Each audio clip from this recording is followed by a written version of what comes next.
যে তত্ত্ব দিয়েছে সেই তত্ত্বের উপরে ভিত্তি করে ব্যবস্থা গ্রহণ করেনি। ওইটুকু জায়গাতে 7 লাখের ওপরে আমাদের সেনা আছে, বিভিন্ন দপ্তরের যারা এই ধরনের বিভাগের কাজ করে তাদের ওখানে প্রেজেন্স ছিল, তারপরে এই ধরনের ঘটনা ঘটেছে আমাদেরকে ভাবাচ্ছে। কারণ প্রায় 6 বছর আগে পুলওয়ামাতে যে ঘটনা ঘটেছিল, প্রায় 300 কেজির বেশি RDX নিয়ে হামলা করেছিল, আমাদের 40 জনের অধিক সেনার শহীদ হয়েছিল।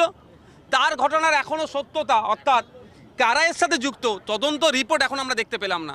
তারপরে এই পেহেলগাঁওতে, যাকে মিনি সুইজারল্যান্ড বলা হয়, এই জায়গায় আক্রমণ কিভাবে হলো না হলো, কারা করলো, তাই নিয়ে একটা আমাদের মধ্যে ধোঁয়াশা থেকে যাচ্ছে।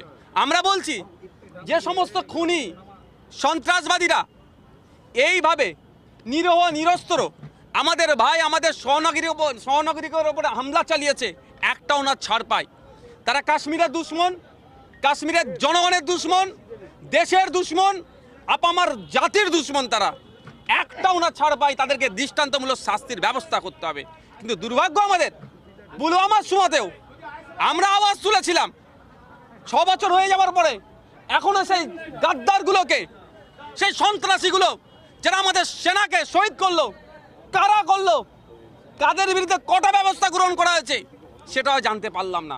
আমরা চাই এই দেশদ্রোহী কাজের সাথে যারা যুক্ত, এই দেশকে অস্থিরতার দিকে যারা ঠেলে দেওয়ার চেষ্টা করছে, চিহ্নিত করে 6 মাসের মধ্যে ফাস্ট ট্র্যাক কোর্টের মাধ্যমে তাদের বিচার হোক, তাদের ফাঁসির ব্যবস্থা হোক। ওই যাবজ্জীবন মৃত্যুদণ্ড মানে যাবজ্জীবন এগুলো না করে ফাঁসির ব্যবস্থা হোক। ওই জেলে থাকলে আমাদেরই টাকা ডাল ভাত খাবে, ওটাও বন্ধ করে দেওয়া হোক।